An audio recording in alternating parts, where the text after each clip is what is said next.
ಇನ್ನು ಬಂಡೆಯಡಿ ಸಿಲುಕಿದ್ದಂತಹ 3 ಮೃತದೇಹಗಳನ್ನು ಹೊರತೆಗೆಯಲಾಗಿದೆ. ಜೆಸಿಬಿ ಮೂಲಕ ಮೃತದೇಹವನ್ನು ಹೊರತೆಗೆದಿದ್ದಾರೆ. ಬಂಡೆಯಡಿ ಸಿಲುಕಿರುವಂತಹ ಇನ್ನೂ 4 ಮೃತದೇಹಕ್ಕಾಗಿ ಶೋಧ ನಡೀತಾ ಇದೆ. ಕಾವೇರಿ ಕ್ವಾರಿಯಲ್ಲಿ ಸೋಕೋ ಟೀಮ್ ಬಂದಿದೆ. ನುಡಿಯಲ್ಲಿ ಸಿಲುಕಿದಂತಹ ಒಂದು ಮೃತದೇಹವನ್ನು ಹೊರತರ್ತಾ ಇರುವಂತಹ ದೃಶ್ಯ ನೋಡ್ತಾ ಇದ್ದೀವಿ. 7 ಮಂದಿ ಬಲಿಯಾಗಿದ್ದಾರೆ ಅನ್ನುವಂಥ ಲೆಕ್ಕ ಇದೆ ನಿಜ. ಆದರೆ 7 ಮೃತದೇಹಗಳನ್ನು ಇನ್ನೂ ತೆಗೆಯಲಾಗಿಲ್ಲ. ಅವಶೇಷಗಳಿದ್ದಂತಹ 3 ಮೃತದೇಹಗಳನ್ನು ಹೊರತೆಗೆದು ಆಂಬ್ಯುಲೆನ್ಸ್ ಮೂಲಕ ಶಿಫ್ಟ್ ಮಾಡಲಾಗ್ತಾ ಇರುವಂತಹ ದೃಶ್ಯ ನೋಡ್ತಿದ್ದೀವಿ. ಈಗಾಗಲೇ ಸೋಕೋ ಟೀಮ್, ಪೊಲೀಸ್ ಪಡೆ ಸ್ಥಳಕ್ಕೆ ಭೇಟಿ ಕೊಟ್ಟು ಪರಿಶೀಲನೆ ನಡೆಸ್ತಾ ಇದೆ. ಬಂಡೆಯಡಿ ಸಿಲುಕಿದ್ದ 3 ಮೃತದೇಹಗಳನ್ನು ಮಾತ್ರ ಹೊರತೆಗೆಯಲಾಗಿದೆ. ಇನ್ನೂ 4 ಮೃತದೇಹಗಳನ್ನು ಹೊರತೆಗೆಯಬೇಕಾಗಿದೆ. ಜೊತೆಗೆ ಇನ್ನಷ್ಟು ಮೃತದೇಹಗಳಿದೆಯಾ ಅನ್ನುವಂಥ ಗುಮಾನಿ.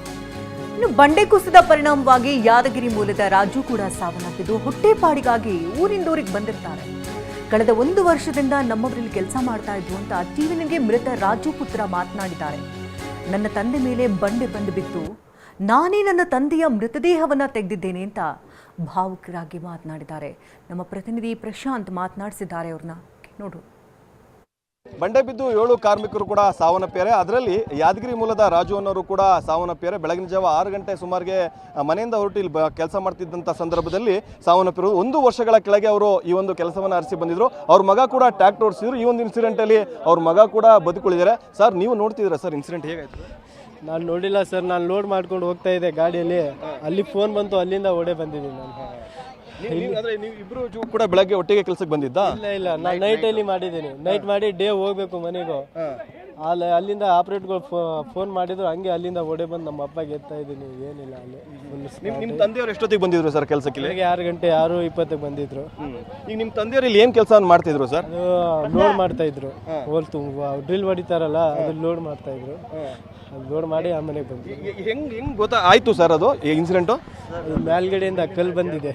ಮೇಲಿಂದ ಕಲ್ಲು ಜಾರಿ ಬಂದು ಅದ್ರ ಮೇಲೆ ಡೈರೆಕ್ಟ್ ನಮ್ಮ ತಂದೆ ಮೇಲೆ ಹೋಗ್ಬಿಟ್ಟಾಯ್ತು. ಅದು ಮಾತ್ರ ನೋಡಿಲ್ಲ ನಾನು ಡೈರೆಕ್ಟ್ ಬಂದು ನಮ್ಮ ತಂದೆಯವರಿಗೆ ನೋಡಿನಿ. ಅಲ್ಲ ಸರ್, ಅಂದ್ರೆ ಇಷ್ಟು ದೊಡ್ಡ ಮಟ್ಟಿನ ಬಂಡೆ ಮೇಲ್ಭಾಗದಿಂದ ಇದ್ರೂ ಕೂಡ ಕೆಲಸ ಮಾಡ್ತಿರೋದು ಬೀಳುತ್ತೆ ಅಂತ ಏನಾದ್ರು ಯಾರು ಗೊತ್ತಾಗಿರ್ಲಿಲ್ವಾ? ಹೇಗೆ ಸರ್? ಅದು ಅಷ್ಟೇನು ಗೊತ್ತಾಗ್ಲಿಲ್ಲ. ಮೇಲ್ಗಡೆ ಅವ್ರು ಲೋಡ್ ಮಾಡ್ತಾ ಇದ್ರು ಸರ್. ಅವ್ರು ಏನು ಮಾಡಿದಾರೆ ಗೊತ್ತಿಲ್ಲ. ಅಲ್ಲಿಂದ ಬಂದ್ಬಿಟ್ಟು ಡೈರೆಕ್ಟ್ ಅವ್ರ ಮೇಲೆ ಬಿಟ್ಬಿಟ್ಟು. ನಿನ್ನ ಕೆಳಗೆ ಎಷ್ಟು ಜನ ಇನ್ನು ಕೆಲಸದವ್ರು ಇದ್ರು ಸರ್? ಏನು ಸರ್? ಬೇಜಾನ್ ಒಂದು 20 ಜನ ಮೇಲಿದ್ರು. ಅದರಲ್ಲಿ ಒಂದು 7-8 ಜನ ಸಿಕ್ಕಿದೆ. ನಮ್ಮ ತಂದೆಯವ್ರ ಬಾಡಿ ಸಪರೇಟ್ ಆಗಿ ಬಿದ್ದಿತ್ತು. ನಾನೇ ಬಂದು ಎತ್ತಿದ್ದೀನಿ. ಮಿಕ್ಕಿದ ಬಂಡೆ ಒಳಗಡೆನೆ ಆಯ್ತು. ಇವಾಗ ತೆಗಿತಾ ಇದ್ದಾರೆ. ಇನ್ನು ಎಷ್ಟು ಇದಾವೆ ಸರ್ ಒಳಭಾಗದಲ್ಲಿ? ಇನ್ನೂ ಒಂದು 4-5 ಇರ್ಬೋದು ಅಷ್ಟೇ. ಅವರೆಲ್ಲ ಎಲ್ಲಿಯವರು ಸರ್? ಬಿಹಾರ್. ನೀವು ಎಷ್ಟು ವರ್ಷದಿಂದ ಇಲ್ಲಿ ಕೆಲಸ ಮಾಡ್ತಿದ್ದೀರಿ? ನಾನು ಮಿನಿಮಮ್ ಒಂದು ವರ್ಷ ಆಯ್ತು. ನಿಮ್ಮ ತಂದೆಯವರು ನೀವೆಲ್ಲ ಜೊತೆಗೆ ಬಂದಿಲ್ಲ? ನಮ್ಮ ತಂದೆಯವರು 6 ತಿಂಗಳಾಯ್ತು ಬಂದಿರೋದು. 6 ತಿಂಗಳಿಂದ. ಅಂದ್ರೆ ನೀವು ಬಂದ ತಕ್ಷಣ ಪಟ್ಟಂತ ಬಂದು ಇದು ಮಾಡಿ. ಇನ್ನು ಬೇರೆಯವರಿಗೆಲ್ಲ ಏನಾದ್ರು ಗಾಯಗಳಾಗಿದಾವೆ ಸರ್? ಇದಿಷ್ಟು ಕೂಡ ಮೃತ ರಾಜು ಅವರ ಮಗ ಹೇಳ್ತಿರುವಂಥದ್ದು. ನಾನು ಕೂಡ ಲೋಡ್ ಮಾಡ್ಕೊಂಡು ಹೋಗ್ತಾ ಇದ್ದೆ. ಇನ್ಸಿಡೆಂಟ್ ಗೊತ್ತಾದ ತಕ್ಷಣ ಕೆಳಭಾಗದಲ್ಲಿ ಬಂದು ನಮ್ಮ ಮೃತದೇಹವನ್ನು ಕೂಡ ಹೊರಗೆ ತೆಗೆದೆ. ಇನ್ನೂ ಕೆಲವೊಂದಿಷ್ಟು ಬಾಡಿಗಳಿದ್ದಾವೆ. ನಾನು 1 ವರ್ಷದ ಕೆಳಗೆ ಕೆಲಸಕ್ಕೆ ಬಂದಿದ್ದೆ. ನನ್ನ ತಂದೆ 6 ತಿಂಗಳ ಕೆಳಗೆ ಇಲ್ಲಿ ಕೆಲಸಕ್ಕೆ ಬಂದಿದ್ರು. ಬೆಳಗ್ಗೆ 6 ಗಂಟೆಗೆ ಬಂದಂಥ ಸಂದರ್ಭದಲ್ಲಿ ಈ ಒಂದು ಇನ್ಸಿಡೆಂಟ್ ಆಗಿದೆ ಅನ್ನುವಂಥದ್ದು TV9 ಜೊತೆ ಹಂಚ್ಕೊಂಡಿರುವಂಥದ್ದು. ಕ್ಯಾಮರಾ ಪರ್ಸನ್ ಸಂದೀಪ್ ಜೊತೆ ಪ್ರಶಾಂತ್, TV9 ರಾಮನಗರ.